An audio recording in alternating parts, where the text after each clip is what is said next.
What's up, business builders? This is our second video in our series this month on building a magnetic culture. This week's video is all about how to get someone started properly. It's one of the most important steps. I think it's one of the most overlooked and missed parts of training is the initial onboard, the initial getting them launched into your business, okay? You can use this framework for any position in your company. I'm gonna gear it towards movers and drivers just because that's what most of us are dealing with, right? So I'm gonna jump right in, okay? So a couple bullet points, you can just go 1, 2, 3, 4, 5, 6 on these. Number one, most important thing is setting proper expectations. Okay, when you get someone started, one of the very first things that I'm sitting down talking to them about when they get hired is core values. What's our expectations as far as ethics go at our company? I'm not worried about teaching that guy how to wrap and pad and load and unload and pack. The very first thing is I need to make sure this person understands this is how we treat people. In the beginning, I want to attract and hire good quality people, but also I want to make sure that I nurture it in my training and my onboarding. So to effectively get people started, you have to set expectations. And that expectation is going to be talking about, showing up on time for work, hours and availability that they can work, talking about their attitude, talking about how being a team player, right? How do they coordinate and speak with customers, right? All these different things that you have probably seen a problem in the past, and you want to make sure that you set those expectations in the very beginning. Okay, that's number one. Number two, and these aren't necessarily in an order. You could put them in an order. I just kind of jotted them out. Number two is making their first day, and this sounds very elementary, but make their first day exciting and fun. How many times have you hired a person to come move for you, and they work a day or two and then they're gone? They don't just leave for no reason. They left because they did not like it. And it's a hard job. And so we need to overcompensate even more on how can we make this exciting for people? How can we make this fun and entertaining and a challenge, right? Nobody wants to go lift a bunch of heavy stuff all day just to do it, right? So make it more. Make it more than just moving furniture, right? Your team, it should be a bigger thing. It should be a bigger reason. So figure out for you and your team, how can we make this fun and exciting, and especially their first day. A lot of times they're onboarding, you're gonna be doing a little bit of classroom work, a little warehouse training. They're probably not going out on a job right away. Sometimes maybe you do, but regardless, whatever you're doing, make it fun, okay? If it's just totally classroom training, warehouse stuff, day one, don't make it boring and they're falling asleep on you and they're dragging their feet. That's not good. Okay, make it fun and exciting. Number three, introduce that person to every member on the team as soon as you can. And this, again, seems like a nominal thing, like a very basic thing, but it's so important. Think about when you go to, say you go to like a wedding or a friend's party or something like that, where you don't know many people. Isn't it way less fun and more awkward when you're sitting there and you don't know anybody?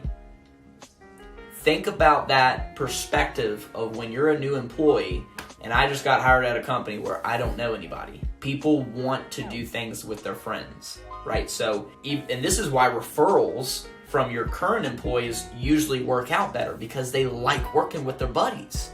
So if you're bringing in kind of an outsider person, somebody that doesn't have prior relationships with anybody, I want to bring that person in and immerse them into my team's relationships as fast as possible. So I'm going to introduce them to everybody. And I might even cut up a little bit. I'm going to say, hey, Johnny, come here, man. I got to introduce you to Joe, right? Johnny and Joe. Hey, Johnny, come here. I got to introduce you to Joe. This dude's the funniest guy around here, right? And I might cut up a little bit, but I introduce the guys, right? Facilitate that. Facilitate relationships, okay? So valuable, so valuable. Number four, going even further, pair them up with a veteran team member. So that way they have an accountability partner. I started doing this in my own business. So valuable. Pair them up.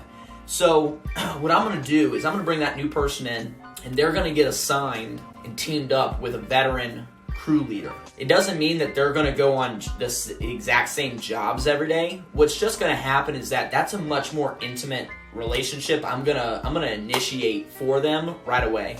So I'm gonna take my veteran guy that I got a lot of trust with, full confidence, I know this guy does great work. I'm gonna team him up with my new person. Make sure they exchange phone numbers. Make sure they have open communication. And I'm gonna set the expectation on both levels. So I'm gonna tell my crew lead, hey, part of your job now being a crew leader is helping us bring on new talent and getting them up to speed. So here's what I need your help with, right? I need you to help me get this guy confident with our team. I need you to help me get this guy up to speed. I want you to duplicate what you are in this person. And also I want you to build a relationship with them. I want you to make sure that they're fitting in. And so the expectation for the new person is, hey, I need you to make your brain a sponge. This guy I'm gonna team you up with, he's the best guy we have. This guy knows every single thing inside and out. He knows it better than I do, right? And so I'm gonna edify the crew leader to my new person, okay? So I'm gonna team them up. Again, doesn't mean you send them on the same jobs every day. Just means that that's their, some people, they call it a move mentor, they got fancy names. It's their accountability partner, okay? Team them up. And I might do that for their first month, okay? Do that for their first month, and you'll find that that's actually their go-to person for their whole time there in the business, which is super valuable. A little bonus idea is you can actually set a bonus program up for your crew leaders that incentivizes them with some cash bonus for the retention of the new employee, okay? And there's some ways you can set this up, but just I'm kind of planting the seed for the idea. It's another way to incentivize crew leaders, and it takes some of the pressure off of your ops manager and your GM and yourself as an owner, and you're putting it a little more responsibility on the crew lead to say, hey, here's some extra money that you can make if you can make sure this new person gets up to speed, gets them where we need them, and they stay for some certain amount of time. Boom, yeah, we'll reward you because they're a huge, huge part in that, okay? All right, number 5, executing the 5 First program, okay?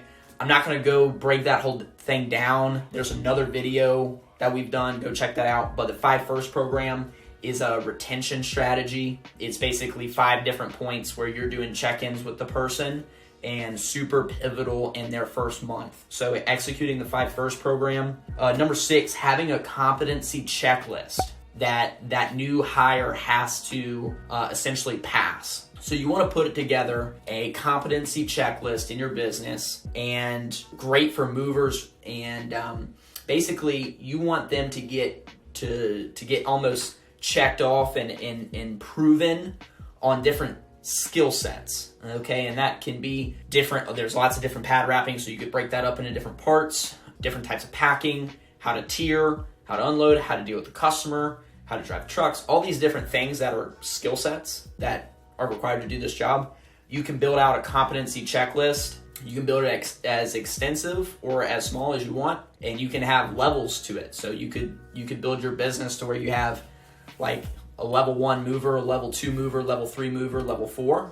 Or you could just have a junior wingman, senior wingman, and then you could have a junior captain or crew lead and a senior crew lead. And those are ways that you can actually build out your pay raises and have a growth chart in your business. So more of these things that I think is super valuable to put together is, what are just a few, like 3 or 4 things that you want to have happen for your new hire right away. So for a mover, I want them as soon as possible. As soon as I can get them trained and they can go on a job, I want them to get a great tip, okay, like a noteworthy tip. You decide what that number is, but I want them to get a great tip as fast as I can on a job. I want them to get mentioned in a review as fast as possible, okay? Some other stuff is I want to have a team shout out as fast as I can for them. So you should have a team communication platform, whether that's using Slack or GroupMe or whatever people are using, team communication channel. I want to do a plug for that new hire and say, hey, everybody, make sure that you give John a pat on the back, big hand clap. He did X, Y, Z. He's only been here for 5 days. He's crushing it. He's learning everything super fast. Make sure you keep watching for this guy. He's killing it, right? So I'm going to do a shout out. And then if you do a mover bonus points program or any other kind of employee points program, you want to help them in their first week earning points and explaining to them how that works. So I think there's a lot of pieces. I know it can be a little bit of work, but if you want to get people started properly, these are the things that you want to do. You want to execute on those positive points as fast as possible, and you'll see it'll be super clear. If you have a getting started checklist for your new hires, the more things that are getting checked off that we did this with that person, the more likely they stay for a much longer time. The revolving door of this business is hiring people and then them leaving too soon. And that's what's going to stunt your growth more than anything. It's people coming in, people going out, people coming in, people going out at too fast of a rate. This industry already has a high churn rate, a high turnover rate. If we can minimize that, you can have more experienced people longer in your company. Your service will be higher. Your time will be not as sucked from the operations of the business, and you'll just get better performance, better quality. So getting people started, super valuable. Take this stuff, run with it. We'll have another video next week, and we'll see you then. Peace.